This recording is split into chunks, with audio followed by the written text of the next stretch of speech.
हिंदी हमारी सांस्कृतिक पहचान है। हिंदी हमारी एकता की पहचान है। हिंदी हमें गौरवान्वित करती है। आप किसी भाषा में ये सुने हैं क्या?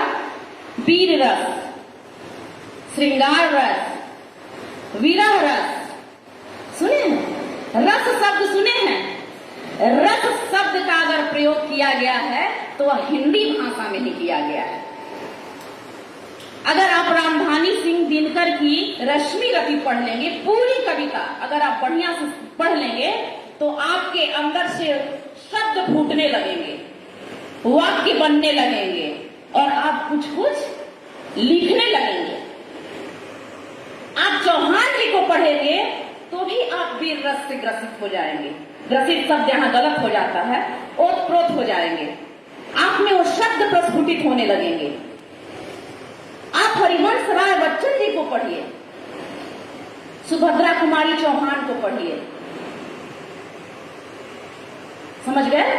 तो शब्द जो है आपके सशक्त होंगे, शब्दकोश बनेंगे और जब शब्दकोश बनेंगे तो यहां आकर आपको बोलने में जरा भी हिचक नहीं होगी और जीवन के हर एक मंच पर आप अव्वल रहेंगे।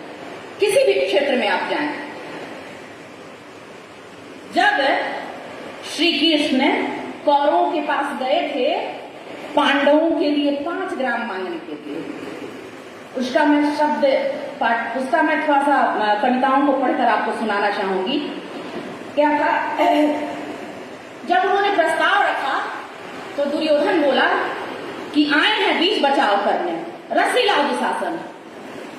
उसके बाद का क्या है?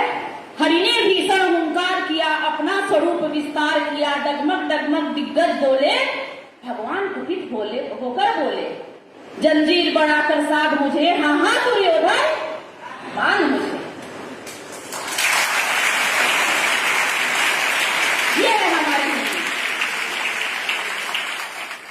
मैथिली शरण गुप्त जी कहते हैं, चाह नहीं मैं सुरबाला के गहनों में गुथा जाऊं, चाह नहीं प्रेमी माला में विधि प्यारी को इठलाऊं, मुझे तोड़ लेना बनमाली, उस पथ देना तुम फेंक, राष्ट्रभूमि हित शीश चढ़ाने, जिस पथ जाए वीर अनेक। क्या है? हिंदी को पढ़ो, क्योंकि हम हिंदुस्तान में पैदा हुए हैं ना, तो हिंदी को पढ़ो, हिंदी को अपनाओ। लेकिन जब बात आ जाती है जानकारी की, तो मैं चाहती हूं कि हमारे विद्यार्थी अगर इंग्लिश डिबेट भी करनी हो तो किसी से पीछे नहीं हटे, वहां भी वो मात दें। किसी भी भाषा का ज्ञान प्राप्त करना गलत नहीं है, लेकिन अपनी भाषा को कम कर देखना ये गलत है। कितना रस आता है अगर शब्दों की जानकारी आपको प्राप्त हो जाएगी, अगर आप उसके अर्थ समझने लगेंगे तो इतना आनंद आएगा, इतना आनंद आएगा कि आप पाठ्येतर पुस्तकों से अलग जाकर के भी पढ़ेंगे। आपकी लाइब्रेरी में वो सारी किताबें हैं, आप पढ़ो, रट जाओ, फिर मंच पे खड़े होगे तो किसी भी विषय पर बोलने से आपको कोई नहीं रोक सकता है। लॉर्ड मेकाले की पद्धति थी कि हिंदुस्तान आजाद होगा भी तो होगा, लेकिन अंग्रेजियत यहां की नहीं जाएगी। उस अंग्रेजियत से हमें मुक्ति पानी है। हम भाषा का ज्ञान तो रखेंगे, अंग्रेजी क्या, आप फ्रेंच जानो, स्पेनिश जानो, रशियन जानो, लेकिन हिंदी को सर्वोपरि रखो, क्योंकि वो हमारे माथे की मुकुट है, वो हमारा स्वाभिमान है, वो हमारा अभिमान है।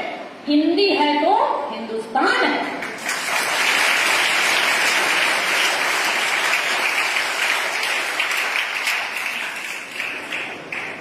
समझ गए?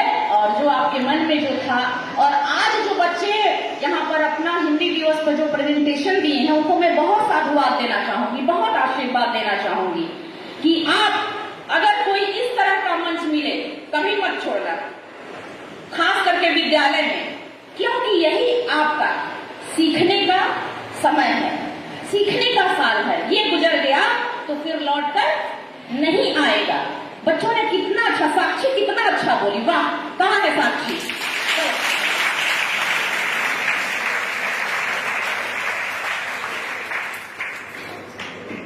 ये जस्ट लाइक एक्सटेम्पोर था। एक्सटेम्पोर का मतलब समझते हो ना? एक्सटेम्पोर का मतलब होता है सब्जेक्ट आपको तुरंत मिले और आप उस पर बोले। तो एक्सटेम्पोर में जब आप इतना अच्छा बोल सकते हैं, तो आपको जब समय दिया जाएगा 1 सप्ताह 10 दिन का, तो आप कितना अच्छा बोलोगे ना? तो हिंदी बोलने में हिचकिचाहट नहीं रखनी है, न हिंदी इस्तेमाल करने में हिचकिचाहट रखनी है। मैंने बोला ना, रस शब्द का प्रयोग किसी साहित्य में नहीं, सिर्फ रस, सौंदर्य रस, वीर रस, करुणा रस, विरह रस, ये हिंदी में ही है। कितनी सुंदर है हम लोगों की हिंदी। तो आप ज्ञान तो सभी भाषाओं का लो, लेकिन हिंदी हमारी सर्वोपरि भाषा है, उसको इस्तेमाल करो। क्लास में हम बच्चों को क्या बोलते हैं? गुड मॉर्निंग सुनते हैं,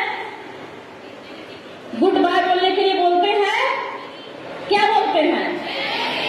जय हिंद बोलते हैं ना। तो चलिए, हिंदी दिवस की आप लोगों को बहुत बहुत शुभकामनाएं। आप लोग पढ़ें, लिखें और मुझे आकर